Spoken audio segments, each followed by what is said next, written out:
कृष्णमुपासितमस्य स्रजमिव नामावलिं तनवै त्वरितं वितरेदेषां तत्साहित्यादिजामुदम् आहतजल्पितजटितं दृष्ट्वा शब्दानुशासनस्तोमं हरिनामावलिवलितं व्याकरणं वैष्णवार्थमचिन्मः व्याकरणे मरुनिवृत्ति जीवन् लुप्ता सदा संविघ्नः व्याकरणञ्च तद्भक्त्या पिबन्तु शतदावगाहन्तां श्रीहरिं मधुरं नत्वा हरिनामामृतं रसं व्याकरणञ्च तद्भक्त्या पिबन्तु ब्रजवासिनः साङ्केत्यं पारिहास्यं वा स्तौवनहेलनमेव वा वैकुण्ठनामग्रहणम् अशेषागोहरं विधौ। हरे कृष्ण। सर्वेषां कृते स्वागतम्। How many words were you all able to memorize?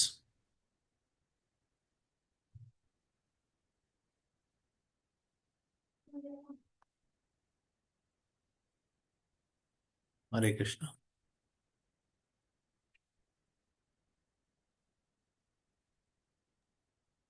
Hare Krishna Prabhu. Yes, Mataji. Only 4 I am able to memorize. Oh, excellent. How about others? One is not very fluent. Okay, okay. Now, which one is not fluent? Karim Shabda Prabhu. How about others?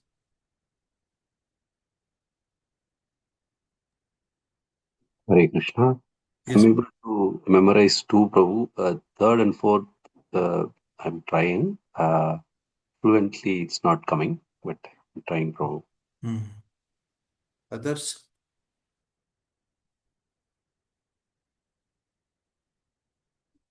Madhuri Radha Mataji, Madhuri Radhika Mataji. Pranam Prabhuji. Prabhuji, I was on Yatra and missed some sessions.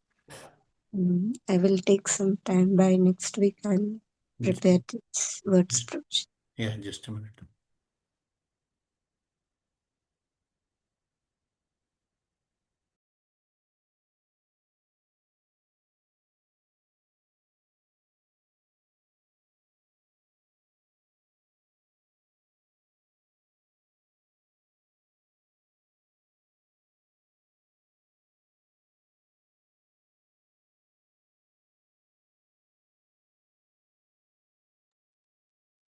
Hare Krishna. Others, Guru Gaurang Prabhu. I tried all, Prabhuji, but might not be very fluent, but yes, Prabhuji. Okay. Some places I need to little pause and think and tell. Okay. Sari Kamala Mataji.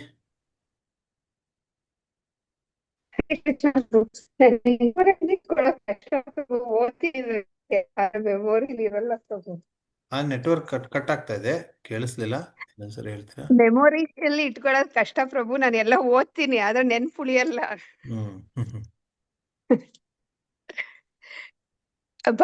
ಬರೆಯೋ ಮುಂದೆ ಯೋಚನೆ ಮಾಡಿ ಬರೀತೀನಿ correct ಆಗಿರೋದು, ಆದ್ರೆ ನೆನ್ಪುಳಿಯಲ್ಲ ಪ್ರಭುಜಿ ನನಗೆ. Okay. So we will practice this now. Maybe Krishna Karnamurti Prabhu, you can repeat. I will say this. Ramanta Purushottam-linga Rama Shabdaha. Ramanta Purushottam-linga Rama Sabdaha. Ramah Ramau Ramaha. Ramah Ramau Ramaha. Ramam Ramau Raman. Ramam Ramau Raman. Ramena Ramabhyam Ramaihi. Ramena Ramabhyam Ramaihi. Ramaya Ramabhyam Ramebhyah. Ramaya Ramabhyam Ramebhyah. Ramat Ramabhyam Ramebhyah. Ramat Ramabhyam Ramebhyah. Ramasya Ramayoho Ramanam. Ramasya Ramayoho Ramanam. Rame Ramayoho Rameshu. Rame Ramayoho Rameshu. Ye Rama He Ramo He Ramaha. Ye Rama Ye Ramo Ye Ramaha. Okay. Madhurya Radhika Mataji, you can repeat after me. Aramanta Purushottam-linga Rama Shabdaha. Akaranta Pullinga Rama Shabdaha. Ramah Ramau Ramaha. Ramah Ramau Ramaha. Ramam Ramau Raman. Ramam Ramau रामान् रामेण रामाभ्यां रामैः रामेण रामाभ्यां रामैः रामाय रामाभ्यां रामेभ्यः रामाय रामाभ्यां रामेभ्यः रामात् रामाभ्यां रामेभ्यः रामात् रामाभ्यां रामेभ्यः रामस्य रामयोः रामाणां रामस्य रामयोः रामाणां रामे रामयोः रामेषु रामे रामयोः रामेषु हे राम हे रामौ हे रामाः हे राम हे रामौ हे रामाः ओके सरे कमला माताजी रामांत पुरुषोत्तमलिंग राम शब्दः अमारान्त पुरुषोत्तमलिङ्ग रामशब्दः रामः रामौ रामाः रामः रामौ रामाः रामं रामौ रामान् रामं रामौ रामान् रामेण रामाभ्यां रामैः रामेण राभ्यां रामैः रामाय रामाभ्यां रामेभ्यः रामाय रामाभ्यां रामेभ्यः रामात् रामाभ्यां रामेभ्यः रामात् रामाभ्यां रामेभ्यः रामस्य रामयोः रामाणां रामस्य रामयोः रामाणां रामे रामयोः रामेषु रामे रामयोः रामेषु हे राम हे रामौ हे रामाः हे राम हे रामौ हे रामाः ओके नेक्स्ट गुरु गौरंग प्रभु हरे कृष्ण ಈ ರಾಮಾಂತ ಪುರುಷೋತ್ತಮಲಿಂಗ ಹರಿ ಶಬ್ದ ईरामान्तपुरुषोत्तमलिङ्ग हरिशब्दः ಹರಿ ಹರಿ ಹರಯ हरि हरि हरयः ಹರಿಂ ಹರಿ ಹರೀನ್ हरिं हरि हरीन् ಹರಿಣಾ ಹರಿಭ್ಯಾಂ ಹರಿಭಿಃ हरिणा हरिभ्यां हरिभिः ಹರಯೇ ಹರಿಭ್ಯಾಂ ಹರಿಭ್ಯಃ हरये हरिभ्यां हरिभ्यः ಹರೇಃ ಹರಿಭ್ಯಾಂ ಹರಿಭ್ಯಃ हरेः हरिभ्यां हरिभ्यः ಹರೇಃ ಹರ್ಯೋಃ ಹರೀಣಾಂ हरेः हर्योः हरीणां ಹರೌ ಹರ್ಯೋಃ ಹರಿಷು हरौ हर्योः हरिषु ಹೇ ಹರೇ ಹೇ ಹರಿ ಹೇ ಹರಯಃ हे हरे हे हरि हे हरयः so Priyanka Mataji you can repeat after me ಈ ಹರೇ ಕೃಷ್ಣ. ರಾಮಾಂತ ಪುರುಷೋತ್ತಮಲಿಂಗ ಹರಿ ಶಬ್ದ श्रीरामान्त पुरुषोत्तमलिङ्ग हरि शब्दः हरि हरि हरयः हरिः हरि हरयः हरिं हरि हरीन् हरिं हरि हरीन् हरिणा हरिभ्यां हरिभिः हरिणा हरिभ्यां हरिभिः हरये हरिभ्यां हरिभ्यः हरये हरिभ्यां हरिभ्यः हरेः हरिभ्यां हरिभ्यः हरेः हरिभ्यां हरिभ्यः हरेः हर्योः हरिणां हरेः हर्योः हरिणां हरौ हर्योः हरिषु हरौ हर्योः हरिषु हे हरे हे हरि हे हरयः हे हरे हे हरि हे हरयः Can I know who is IPD?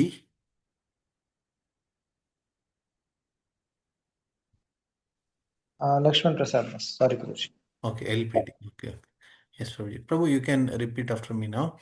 Iramanta Purushottamalinger Hari Shabdah ईरामांत पुरुषोत्तमलिंग Hari शब्दः Hari Hari Harayaha Hari Hari हरियः Harim Hari Harin हरिं हरि हरीन् Harina Haribhyam Haribhihi हरिणा हरिभ्यां हरिभिः Haraye Haribhyam Haribhyaha हरये हरिभ्यां हरिभ्यः Harehe Haribhyam Haribhyaha हरेः हरिभ्यां हरिभ्यः Harehe Haryoho Harinam हरये हरयोः हरीणां Harau Haryoho Harishu हरौ हर्योः हरिषु He Hare He Hari He Harayaha.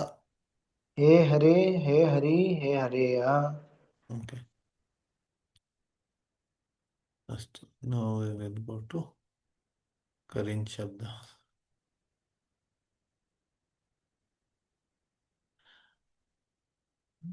So who will recite this? Who is D?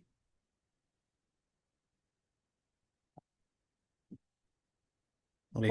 Krishna Prabhuji, this is Madhumai Tulasi Devadasi Prabhu. Yes, Mataji. So can you repeat But this? yes, Prabhu. न रामांत पुरुषोत्तमलिंग करिन् शब्दः न रमान्त पुरुषोत्तमलिङ्गः करिन् शब्दः करी करिणौ करिणः करी करिणौ करिणः करिणं करिणौ करिणः करिणं करिणौ करिणः करिणा करिभ्यां करिभिः करिणा करिभ्यां करिभिः करिणे करिभ्यां करिभ्यः करिणे करिभ्यां करिभ्यः करिणः करिभ्यां करिभ्यः करिणः करिभ्यां करिभ्यः करिणः करिणोः करिणां करिणः करिणोः करिणां करिणी करिणोः करिषु करिणी करिणोः करिषु हे करिन् हे करिणौ हे करिणः हे करिन् हे करिणौ हे करिणः. You have to choose this, sir. Okay, thank you. Who else will say?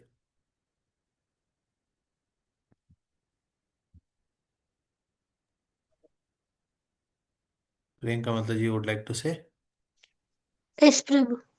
न रामांत पुरुषोत्तमलिंग करिन् शब्दः न रामान्त पुरुषोत्तम लिंग करिन् शब्दः करी करिणौ करिणः करी करिणौ करिणः करिणं करिणौ करिणः करिणं करिणौ करिणः करिणा करिभ्यां करिभिः करिणा करिभ्यां करिभिः करिणे करिभ्यां करिभ्यः करिणे करिभ्यां करिभ्यः करिणः करिभ्यां करिभ्यः करिणः करिभ्यां करिभ्यः करिणः करिणोः करिणां करिणः करिणोः करिणां करिणी करिणोः करिषु करिणे करिणोः करिषु हे करिन् हे करिणौ हे करिणः हे करिन् हे करिणो हे करिणः.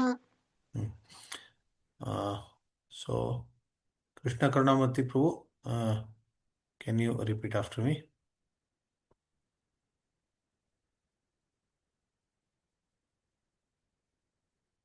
Yes, Prabhu. न रामांत पुरुषोत्तमलिंग करिन् शब्दः Ramanda Purushottamlinga Karin Sabdaha करी करिणौ करिणः Hari Karino Karinaha करिणं करिणौ करिणः Karinam Karino Karinaha करिणा करिभ्यां करिभिः Karina Karin Karibhyam Karin Karibihi करिणे करिभ्यां करिभ्यः Karine Karibhyam Karinaha Karibhyaha करिणः करिभ्यां करिभ्यः Karinaha Karibhyam Karibhyaha करिणः करिणोः करिणां Karinaha Karinoho Karibhyam Karinam करिणी करिणोः करिषु Karini Karinoho Karishu हे करिन् हे करिणौ हे करिणः. Ye Karin Ye Karino Ye Karinaha. गुरु गौरंग प्रभु. हरे कृष्ण. तरामांत पुरुषोत्तमलिंग मरुत् शब्दः तरामांत पुरुषोत्तमलिंग मरुत् शब्दः मरुत् मरुतौ मरुतः मरुत् मरुतौ मरुतः मरुतं मरुतौ मरुतः मरुतं मरुतौ मरुतः मरुता मरुद्भ्यां मरुद्भिः मरुत् मरुता मरुद्भ्यां मरुद्भिः मरुते मरुद्भ्यां मरुद्भ्यः मरुते मरुद्भ्यां मरुद्भ्यः मरुतः मरुद्भ्यां मरुद्भ्यः मरुतः मरुद्भ्यां मरुद्भ्यः मरुतः मरुतोः मरुतां मरुतः मरुतोः मरुतां मरुति मरुतोः मरुत्सु मरुति मरुतोः मरुत्सु हे मरुत् हे मरुतौ हे मरुतः. हे मरुत् हे मरुतौ हे मरुतः. लक्ष्मण प्रसाद प्रभु. Yes, Prabhuji.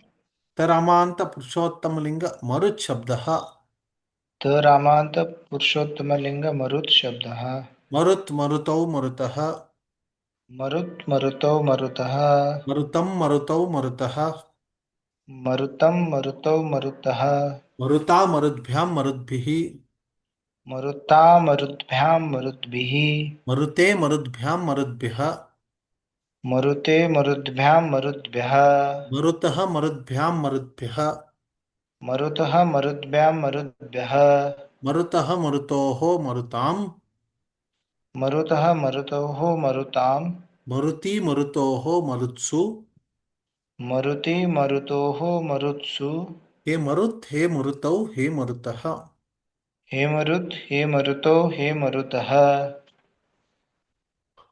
मधुरिरधिक माताजी Yes, Prabhuji.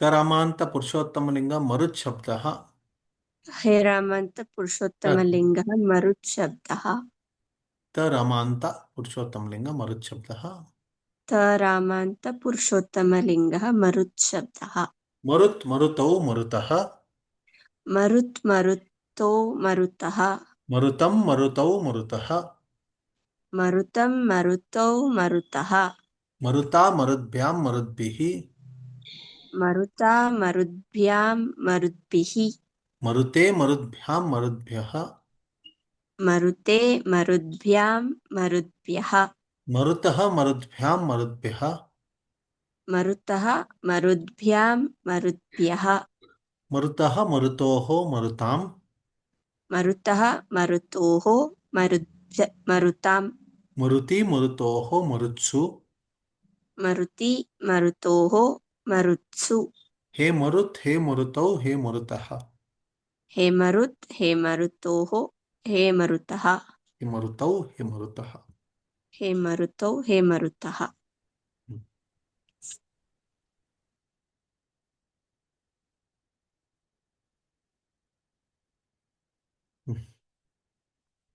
नेक्स्ट रामप्रे प्रभु Yes, sir. उरामांत पुरुषोत्तमलिंग गुरु शब्दः Karanta Purushottam Linga Guru Shabda. गुरु गुरु गुरवः Guru Guru Guruvaha. गुरुं गुरु गुरून् Gurum Guru Gurun. गुरुणा गुरुभ्यां गुरुभिः Guruna Gurubhyam Gurubhihi. गुरवे गुरुभ्यां गुरुभ्यः Guruve Gurubhyam Gurubhyaha. गुरोः गुरुभ्यां गुरुभ्यः Guroh Gurubhyam Gurubhyaha. गुरोः गुर्वोः गुरूणां Guroh Gurvoh Gurunam. गुरौ गुर्वोः गुरुषु Gurau Gurvoh Gurushu. हे गुरो हे गुरु हे गुरवः He Guru He Guru He Guruvaha. Tulsi माता जी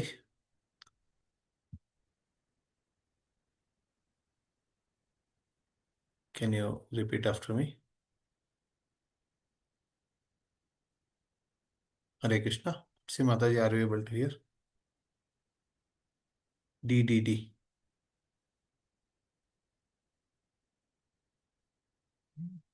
ओके सरी कमला माता जी उरामांत पुरुषोत्तमलिंग गुरु शब्दः उमारान्त पुरुषोत्तमलिङ्ग गुरु शब्दः गुरु गुरु गुरवः गुरुः गुरु गुरवः गुरुं गुरु गुरून् गुरुं गुरु गुरून् गुरुणा गुरुभ्यां गुरुभिः गुरुणा गुरुभ्यां गुरुभिः गुरवे गुरुभ्यां गुरुभ्यः गुरवे गुरुभ्यां गुरुभ्यः गुरोः गुरुभ्यां गुरुभ्यः गुरोः गुरुभ्यां गुरुभ्यः गुरोः गुर्वोः गुरूणां गुरोः गुर्वोः गुरूणां गुरौ गुर्वोः गुरुषु गुरौ गुर्वोः गुरुषु हे गुरो हे गुरु हे गुरवः हे गुरो हे गुरु हे गुरवः Who else will chant?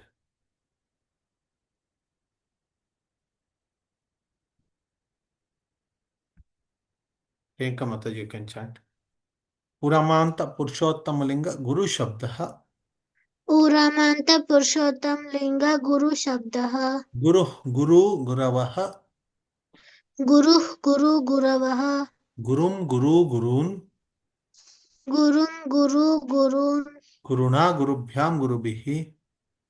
गुरुणा गुरुभ्यां गुरुभिः Gurave Gurubhyam Gurubhyaha. गुरवे गुरुभ्यां गुरुभ्यः गुरोः गुरुभ्यां गुरुभ्यः गुरोः गुरुभ्यां गुरुभ्यः गुरोः गुर्वोः गुरूणां गुरोः गुर्वोः गुरूणां गुरौ गुर्वोः गुरुषु गुरौ गुर्वोः गुरुषु हे गुरो हे गुरु हे गुरवः. हे गुरो हे गुरु हे गुरवः. धन्यवादः. एनी डौट्स् स्टिल् न? कोऽपि प्रश्नः सन्ति वा?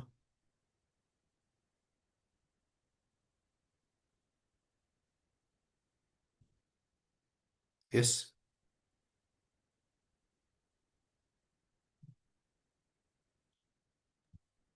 The shabdas, Hare everything is clear. Krishna Prabhu. Yes. There's a basic problem for me.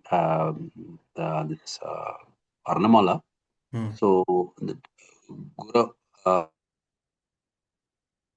Yes. Guru, like the Ra plus something is coming, but I don't know that is Samyukta Ksharam or I don't know. I could not recognize this actually, this letter. In the Guru, if you see this is Gu and then Ra is there, and then one more additional is coming. That is which letter, Prabhu, in Varnamala? Which one? Prathama Vibhakti, Prathama Vishnu Bhakti, Dvitiya, which one? First or second? Which line? Second one. He Guru, He Guru, He Guravaha. That one? Yes. He Guru, He Guru, He Guravaha. I can, so that letter I want to understand. After that, one letter is there in the second one. Here. Next, yes, here. Hey Guru. Hey Guru. Next, Prabhuji. Hey Guru. Guru. That is Ra plus it is U, is it? Yes. U. Oh, very good. Okay. Thank you. Okay.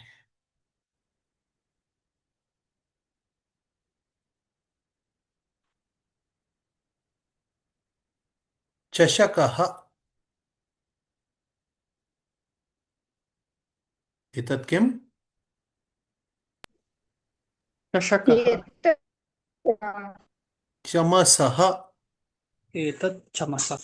Actually, etat kim is general question, but when it is chashakah or chamasah, it should be Purushottama Linga. So, Eshah chashakah, Eshah chamasah. You can just say chashakah chamasah, that's all. Chamasah. Chamasah. Ghataha. Manthanah. Karandakah. Patram. Mishrakam.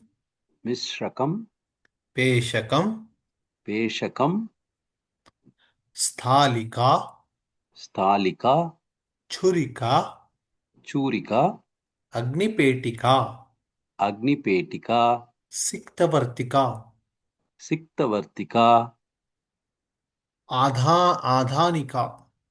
Adhanika. Anilichulli. Droni.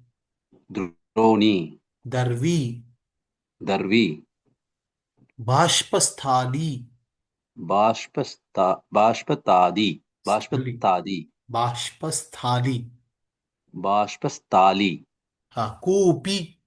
Kupi. Vellani. Chashakadhani.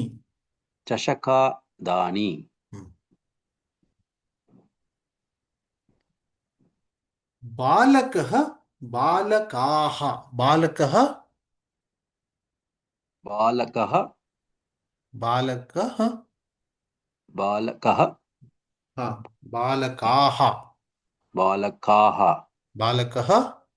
Balakaha. Others, can somebody try? Shikshakah. Shikshakah. शिक्षकाः Chashakah. चषकाः चषकाः चषकाः हम्म। घटः घटाः हम्म। चमसः चमसा चमसाः चमसाः वृक्षः वृक्ष वृक्षाः वृक्षाः वृक्षः वृक्षाः हाँ। फलं फलानि फलं फलानि फलानि वनं वनानि फेनकं फेनकानि फेनकं फेनकानि फेनकानि गृहं गृहाणि गृहाणि वस्त्रं वस्त्राणि वस्त्राणि बालिका बालिकाः बालिका बालिकाः हाँ just put aha at the end बालिका बालिकाः okay बालिका बालिकाः छुरिका छुरिकाः छुरिकाः स्थालिका तालिकाः स्थालिकाः अग्निपेटिका स्थालिका अग्निपेटिकाः सिक्तवर्तिका सिक्तवर्तिकाः सिक्तवर्तिका now iramanta so लेखनी लेखन्यः लेखनी लेखन्यः अंकणी अङ्कण्यः सम्मार्जनी सम्मार्जन्यः द्रोणी द्रोण्यः कूपी कूपयः so I will randomly tell a few words you can tell the bahuvachana of each of them pustakam पुस्तकाः pustakam पुस्तकानि pustakani pustakam पुस्तकानि pushpam पुष्पाणि pushpam pushpani पुष्पाणि vrikshah वृक्षाः वृक्षकाः पुस्तकाः वृक्षाः वृक्षः वृक्षाः ग्रहः वृक्षाः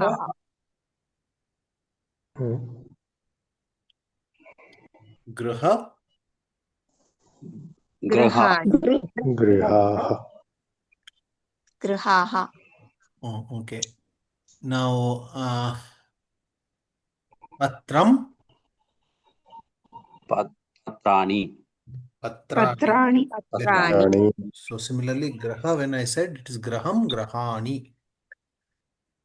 गृहम् graham गृहाणि गृहाणि so vaidya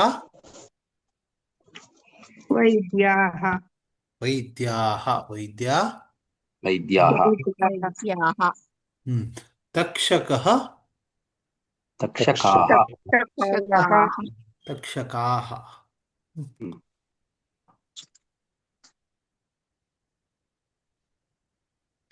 सः बालकः कः बालकः सः बालकः सः बालकः कः बालकः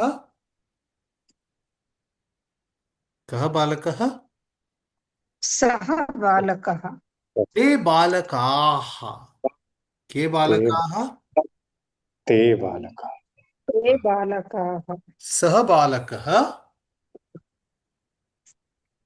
सः बालकः ते सः बालकाः बालकः ते बालकाः सः बालकः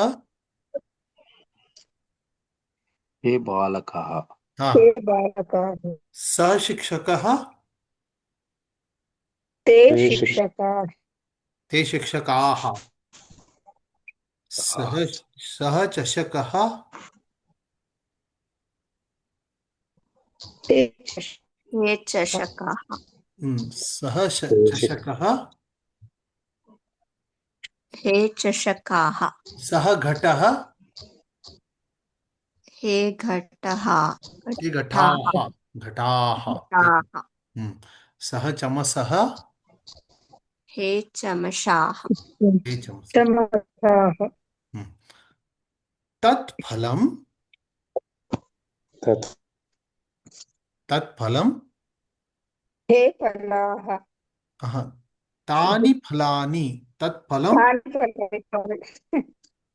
तानि तानि फलानि फलानि तत् फलं तानि फलानि तानि फलानि तत् वनं तानि वनानि तत् फेनकं तानि फेनकानि तत् गृहं तानि गृहाणि तानि गृहाणि तत् वस्त्रं तानि तानि वस्त्राणि वस्त्राणि बालिका बालिकाः बालिका बालिकाः सा बालिका ते बालिकाः सा सा बालिका ते बालिका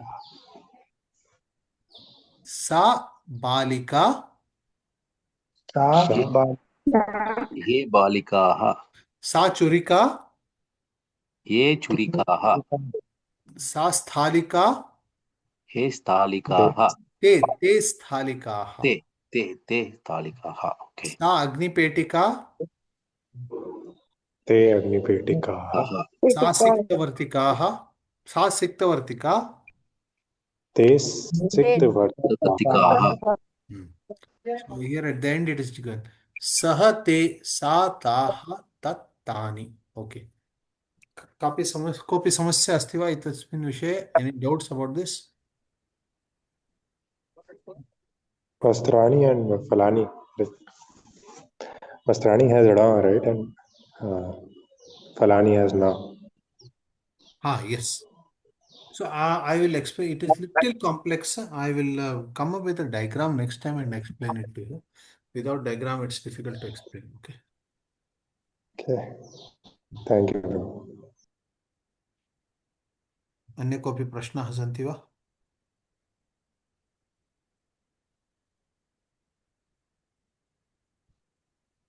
Prabhuji, what is the meaning sa balika? Sa, if we are adding, what is that? Sa balika means she is a girl. Okay. If we are saying They all are girls. Bahuvachan. Okay.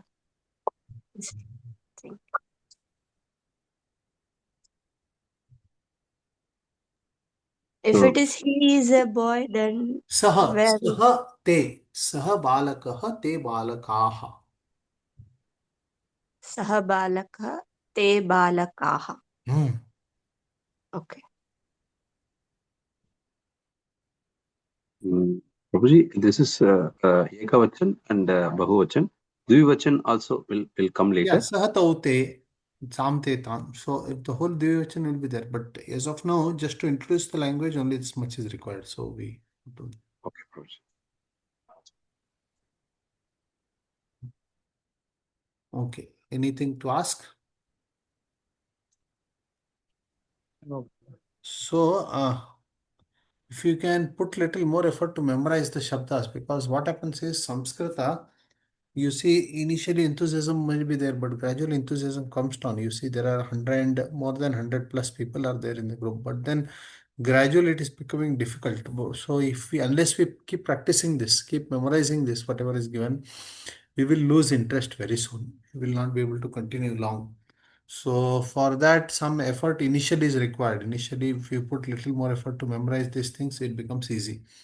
And how many of you have taken up to these exams, Surya Saraswati exams? Yes, Prabhu, I have sent mail. You got the book? Not yet, Prabhu, but a soft copy while registering, I got it. The same soft copy, Okay. I think so. Okay. I got the books, Prabhuji. Okay. Nice. Anybody else? It is self-study, more or less simple it is. But still, if any doubts are there, you can discuss sometime with me.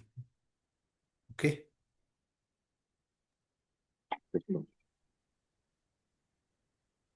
So, okay then. So we'll stop now. Again, we'll continue tomorrow. You please practice these words.